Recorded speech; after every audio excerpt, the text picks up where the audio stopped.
যেখানে পাখির ডাক পড়তো সেখানেই থাকতো লি আর ওম। লি আর ওম যমজ বোন ছিল। তারা দুই বোন সব সময় একসঙ্গে মিলেমিশে থাকতো। একদিন সকালে নাস্তা খাবার সময় লিয়ের ঠাকুমা লিয়ের বিয়ে নিয়ে কথা বলছিলেন। তখন লিয়ের বাবা বললেন, লি তো এখনো ছোট রয়েছে, বড় হয়নি। লেখাপড়া শেষ করার পরে না হয় লিয়ের বিয়ের ব্যাপারে কথা বলা যাবে।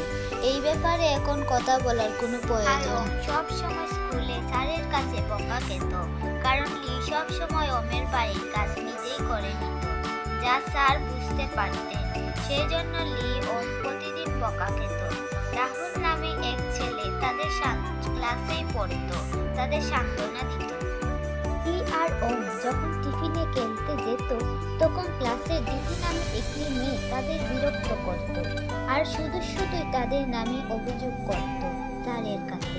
সেখানে রাহুল উপস্থিত ছিল। ছুটির পর লি ও ওম বাড়িতে ফিরে আসে। ওমের বাবা মা ওদের জিজ্ঞাসা করলো আজকে স্কুলে কি শিখে এসেছে।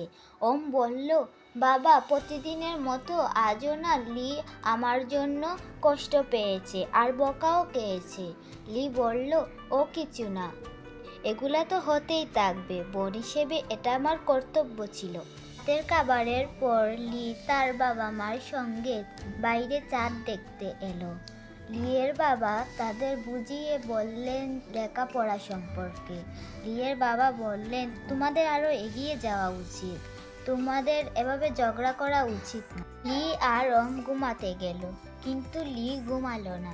বসে বসে ভাবতে লাগলো, বাবা মা আমাদের উপর কত আশা করে, আমরা কি সেই আশা রাখতে পারবো?